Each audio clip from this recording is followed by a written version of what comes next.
Welcome to my channel, Lobby 22. Hold on, because it's going to be something incredible. I'm Ethan, a Miami chef, blindsided by my wife Clara's affair with my boss. Days before our son's birth, she frames me for theft, leaving me jobless and alone. Her betrayal cuts deeper than I imagined, but I'm not going down without a fight.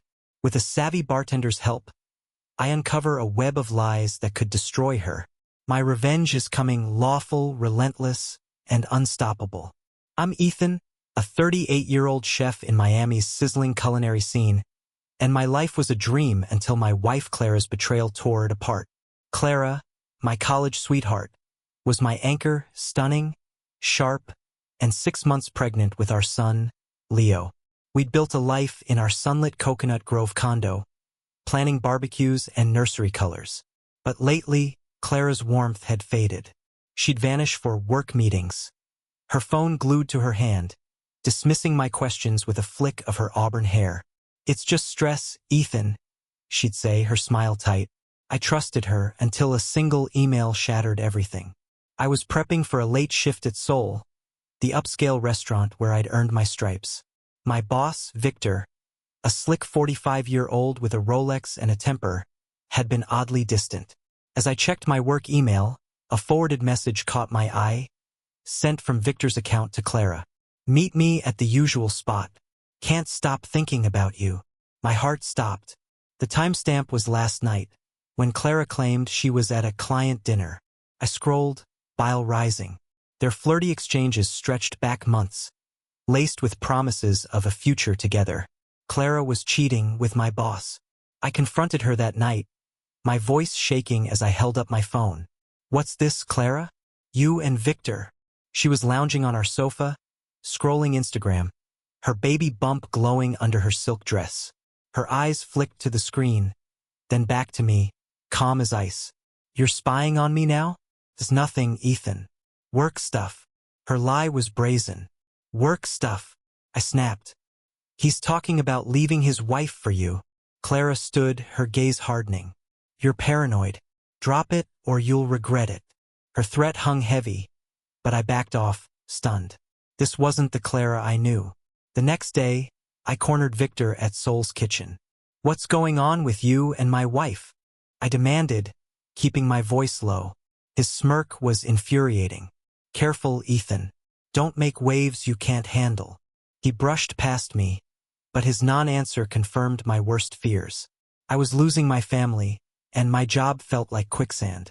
That night, Clara didn't come home, texting, "Staying with Mom. Need space." Her mom lived in Tampa, but I knew it was a lie. I called her phone straight to voicemail. 2 days later, the hammer fell. Victor called me into his office, his face grim. "Ethan, we found $2,000 missing from last week's deposits. Your keycard accessed the safe." I froze. "That's impossible. I didn't touch it." He slid security footage across his desk, grainy, but showing me near the safe after hours. My jaw dropped. I'd been there fixing a burner, not stealing. "You're fired," Victor said coldly. "And I'm pressing charges." I stumbled out, my world collapsing. Clara's threat echoed, "You'll regret it." Jobless and reeling, I went to our condo, but Clara had changed the locks. A neighbor, Mrs. Lopez, handed me a note from Clara. "We're done. Don't contact me." Rage and despair clawed at me. How could she frame me? I crashed at a cheap motel, my savings dwindling. That night, I hit a dive bar, the Rusty Anchor, drowning my anger in whiskey. The bartender, Riley, a 30-year-old with sharp eyes and a sleeve of tattoos, overheard me venting. "Sounds like you got screwed," she said, sliding me a free shot. "Victor's a regular here. He's bad news, brags about his side hustles." I perked up. "Side hustles?" Riley leaned in, her voice low. "He's got a thing for married women. And he's not just your boss, he's dirty. I've seen him with your wife, Clara, whispering about big plans." My blood boiled, but Riley's next words hooked me. "I can help you take them down. I've got my own score to settle with Victor." Her grin was fierce, and I sensed she wasn't bluffing. "Why help me?" I asked. She shrugged. I hate cheaters. And I'm good at digging dirt. Riley pulled out her laptop, showing me Victor's social media. Photos of him and Clara at a yacht party, her hand on his arm. This was last week, Riley said, while you were working doubles. I clenched my fists, but Riley's plan was bold. Hack Victor's personal email for proof of their affair and any shady deals. It's risky, but legal if we're careful, she assured me. I hesitated, then nodded. I'm in. For Leo. Riley smirked. Good. Let's burn their world down. That night, as Riley worked her tech magic, I stared at Leo's ultrasound photo, my resolve hardening. Clara and Victor thought they'd buried me, but I was just getting started. They'd framed me, stolen my life, but I'd exposed their lies, no matter the cost. The neon glow of the rusty anchor buzzed above me as I sat in the Miami dive bar, my world in tatters. I'm Ethan, a 38-year-old chef framed for theft by my wife Clara and her lover, my boss Victor, days before our son Leo's birth. Jobless, locked out of my home, and facing charges, I'd hit rock bottom. But Riley, the bartender with a hacker's edge and a grudge against Victor, offered me a lifeline, exposed their affair and crimes through his emails. As her fingers flew across her laptop, I knew this was my only shot at justice. Riley's eyes glinted as she cracked Victor's email password. Amateur move, using his dog's name, she muttered, pulling up a flood of messages. My stomach churned as I read Clara's words to Victor. Ethan's out of the picture. We'll be set once Leo's born. They weren't just cheating, they were planning to cut me out of my son's life.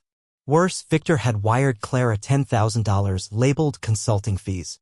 This smells like a payoff, Riley said. Clara's playing him, too. I clenched my fists.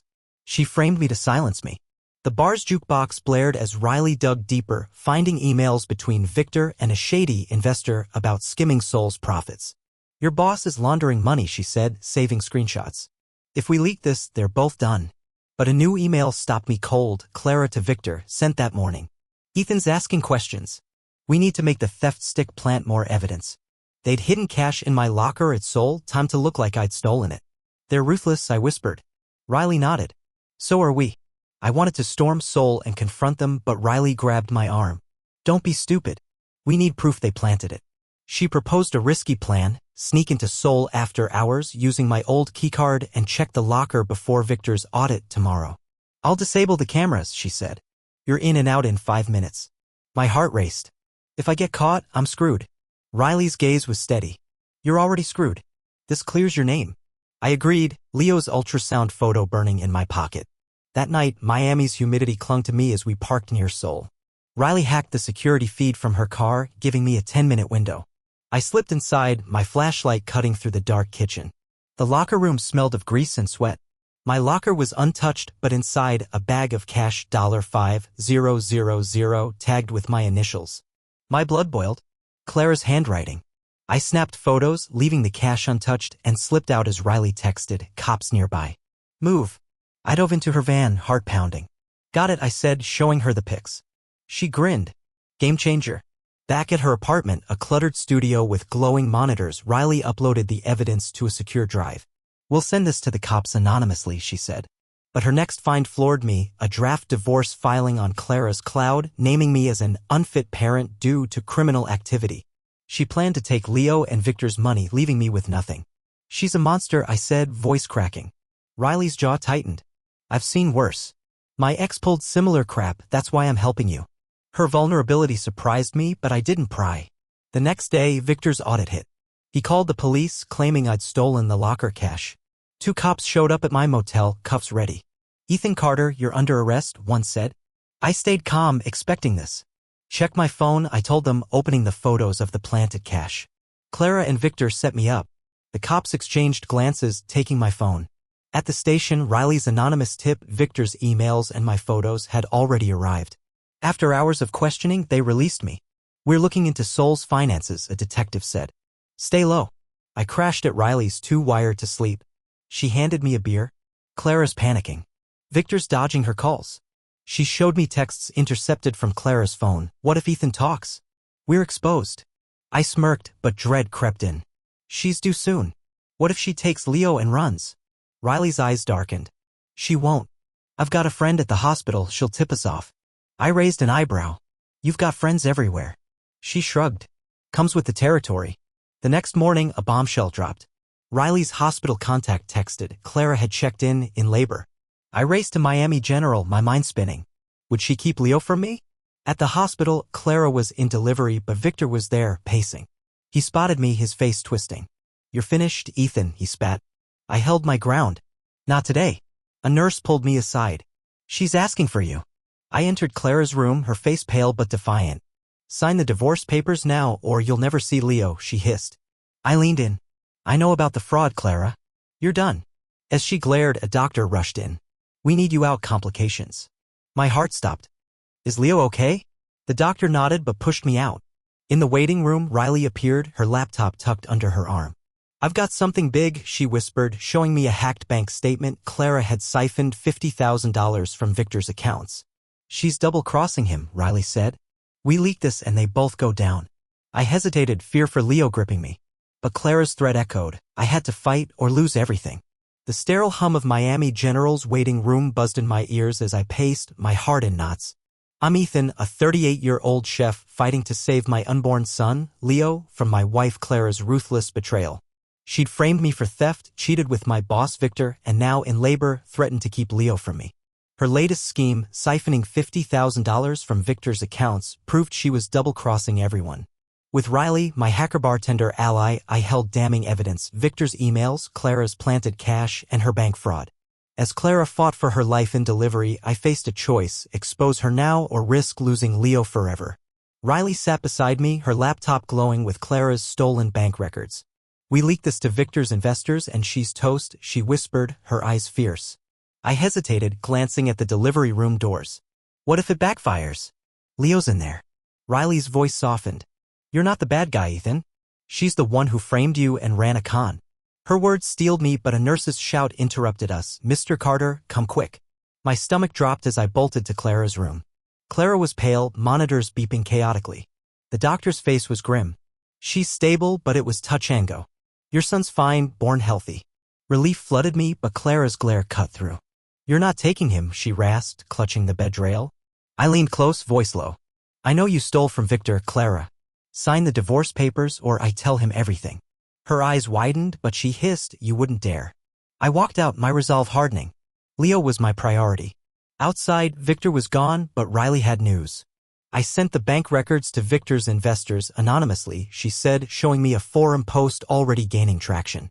They're calling for an audit. My pulse raced. What about the cops? Riley grinned. Sent them the locker photos, too. They're questioning Victor about the planted cash. I exhaled, stunned. Clara and Victor were unraveling, but a new text from Clara chilled me. You'll never see Leo if you keep this up. She was cornered and dangerous. I visited Leo in the nursery, his tiny chest rising under a blue blanket. I'm getting you out of this, I whispered, snapping a photo for strength. Back at Riley's apartment, she pulled up Clara's latest move, a social media post claiming I'd abandoned her during labor. She's spinning the narrative, Riley said, furious. We need to hit back. She drafted a post detailing Clara's affair and frame up, keeping my name out. This goes viral, she's done, Riley said. I nodded, but doubt not at me. What's your stake in this, Riley? Why go so far? She hesitated, her tough facade cracking. Victor screwed over my brother, fired him on false charges, just like you. I want him ruined. Her honesty hit me. We were both fighting ghosts. Okay, I said. Let's end this. The post went live, and within hours, Miami's online scene exploded. Clara's a liar. Protect that baby. Comments flooded in, and Victor's restaurant, Soul, trended for all the wrong reasons. Clara's victim act was crumbling. But Clara struck back. A process server showed up at my motel, handing me a restraining order. Clara claimed I'd threatened her in the hospital. She's playing dirty, Riley said, scanning the legal papers. This won't hold, your evidence is stronger. My lawyer, Mia, agreed, meeting us at a diner. The restraining order's flimsy, but it buys her time, Mia said, reviewing Riley's screenshots. We'll countersue for custody and defamation. The bank fraud seals it. I nodded, but Clara's threat echoed. She'd do anything to keep Leo. The next day, a shock came from Victor. He called, voice shaking. Ethan, was it you? The investors are auditing me because of Clara's transfers. I stayed cool. You slept with my wife and framed me. Figure it out. He hung up, panicked. Riley high-fived me. He's turning on her. She showed me a leaked email, Victor accusing Clara of stealing, threatening to sue her. They're eating each other alive, she said, but her grin faded. There's something else. Clara's been digging into my past, she knows I hacked her. My heart sank. Will that hurt us? Riley shook her head. I covered my tracks, but she might try to flip it, say we're the criminals. I cursed under my breath. Clara was a step ahead, always. That night, Mia called with a plan, file for emergency custody, citing Clara's fraud and instability. We'll use the hospital threat and her post, Mia said. The judge will see she's unfit. I agreed, but as I stared at Leo's photo, fear gripped me. What if Clara ran with him? The hospital called at dawn. Clara was discharged and demanding Leo. I raced over, Riley tailing me. At the nursery, a nurse blocked Clara. Mr. Carter has temporary custody papers, she said, showing Mia's filing. Clara's face twisted. You can't do this, she screamed, lunging for the door. Security stepped in, escorting her out as she yelled, I'll bury you, Ethan. I held Leo, his warmth calming my shaking hands. Riley whispered, we've got her now. Back at her apartment, Riley pulled up a final piece of evidence, Clara's text to a lawyer admitting she'd framed me to secure her future. This is gold, Riley said. We send it to Mia and Clara's custody claim is dead. I nodded, but a chill ran through me. Clara was cornered, and cornered snakes strike hard. As Leo slept in my arms, I knew the fight wasn't over, but I was ready for her next move. Leo's tiny heartbeat pulsed against my chest as I held him in the Miami hospital nursery, his warmth anchoring me. I'm Ethan, a 38-year-old chef fighting to keep my son from my wife Clara, whose affair with my boss Victor and frame-up for theft shattered my life. With Riley, my hacker bartender ally, I'd exposed Clara's $50,000 fraud and her lies through a viral post securing temporary custody. But Clara's restraining order and desperate threats, I'll bury you, Ethan, proved she'd stop at nothing. As the custody hearing loomed, a shocking twist from Victor threatened to upend everything. Riley's apartment buzzed with tension as she scrolled through Clara's latest texts, intercepted via a backdoor in her phone. She's meeting a private investigator, Riley said, her voice tight. She's digging for dirt to paint you as unstable. My stomach churned. Clara's restraining order already falsely claimed I'd threatened her in the hospital. What's her endgame? I asked, rocking Leo. Riley's eyes darkened. She wants Leo to lock in Victor's money, then she'll bolt. I clenched my jaw. Not with my son. Mia, my lawyer, met us at a beachside cafe, the ocean's roar mirroring my nerves. Clara's PI is a hack, Mia said, reviewing Riley's evidence. Her restraining order's weak, but her fraud and threats give us leverage. The judge will prioritize Leo. She slid over our case file, Victor's emails, the planted cash photos, Clara's hospital outburst, and her text admitting the frame-up. We're solid, Mia said, but Clara's desperate. Expect a low blow. I nodded, Leo's ultrasound photo in my pocket fueling me. That night, Victor called, his voice frantic. Ethan, Clara's blackmailing me. She says she'll expose my laundering if I don't back her in court. I froze, stunned by his audacity. You framed me with her, I snapped. Why should I trust you? He stammered, I'll testify against her, say she planned the theft. Just get her off my back. Riley, listening on speaker, smirked. He's flipping. Let's use him. I hesitated. Victor was a snake, but his testimony could bury Clara. Fine, I said. Talk to my lawyer. The next day, Riley uncovered a bombshell. Clara had hired a thug to intimidate me, caught in a text to her PI. Make Ethan back off, but nothing traceable. My blood ran cold. She's unhinged, I said, clutching Leo's blanket. Riley's fingers flew across her keyboard. I'm tracing the thug's number. If we link him to Clara, she's done. Hours later, she found a match, a lowlife named Marco, paid through Clara's siphoned funds. Riley sent the evidence to Mia, who filed an emergency motion to bar Clara from Leo, citing endangerment. But Clara struck first. A knock at my motel woke me at midnight, 2 cops. Ethan Carter, you're under investigation for harassment, one said, showing Clara's doctored texts claiming I'd stalked her. My heart sank, but I handed them Riley's drive with the real texts, Clara's orders to Marco. Check this, I said. The cops left, promising to verify. Riley, crashing on my couch, was livid. She's playing dirty, but we've got her. She posted Marco's texts online, anonymized, sparking outrage. Clara hired a thug to scare her husband? Disgusting. The forum exploded, Soul's Yelp page tanking as customers boycotted Victor's restaurant. His investors, already auditing his books, froze his accounts. Riley showed me a leaked email, Victor begging Clara to return the $50,000, threatening to expose her. They're imploding, she said, but her face tightened. I got a call from my ex. Clara's PI found out I hacked her. If she flips this, we're exposed. I gripped her shoulder. You're not alone. We'll fight this together. Mia called with urgency. Victor's testifying tomorrow. He'll admit Clara orchestrated the theft. But Clara's lawyer is pushing the harassment angle. Stay clean, Ethan. I agreed, but Dredd nodded at me. Clara's desperation made her unpredictable. That afternoon I took Leo to the park, his giggles easing my stress. A woman approached Clara's mom, Ellen, tears in her eyes. Ethan, please. Clara's lost everything. Let her see Leo. I shook my head. She hired someone to scare me. Leo's not safe with her. Ellen gasped, backing away. I hated her pain, but Leo came first. The hearing was a pressure cooker. In court, Clara sat composed, her lawyer spinning tales of my obsession. Mia countered with Victor's testimony. Clara planned the theft to ruin Ethan. I went along to protect my business. Gasps rippled through the room. Mia presented the thug's texts, Clara's bank fraud, and the viral post's fallout. Clara's face paled as Riley took the stand, admitting she'd hacked Clara's phone to protect a friend. The judge frowned but allowed our evidence. Clara's lawyer faltered, her lies collapsing. Then, a final twist. Victor, sweating, handed Mia a recording, Clara admitting she'd used Leo as leverage to extort him. I never loved you, Victor, her voice sneered. I needed your money. The courtroom froze. Clara leapt up, screaming, he's lying, but the judge silenced her. My heart raced. Clara was cornered, but would it be enough? As the judge adjourned to deliberate, Riley whispered, we've got her. I clutched Leo's pacifier, praying for justice. The Miami courtroom's silence was deafening as I gripped Leo's pacifier, my heart pounding. I'm Ethan, a 38-year-old chef who'd fought to save my son from my wife Clara's betrayal, her affair with my boss Victor, her frame-up for theft, and her $50,000 fraud. With Riley, my hacker bartender ally, I'd exposed Clara's lies through viral posts, hacked emails, and a thug she'd hired to scare me.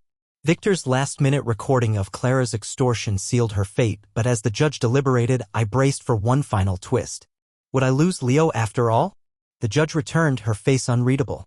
This case hinges on the child's welfare, she began. Ms. Clara's actions, fraud, perjury, and endangerment render her unfit. Mr. Ethan is granted full custody of Leo with no visitation rights for Ms. Clara pending her criminal trial. Relief crashed over me, tears blurring my vision. Clara sobbed, her lawyer consoling her, but her eyes burned with venom. The judge ordered child support but denied alimony due to Clara's embezzlement. Leo was mine, safe at last. Outside, Riley hugged me, her grin fierce. We did it, Ethan. I clutched her, whispering, I owe you everything. Mia, my lawyer, joined us, beaming.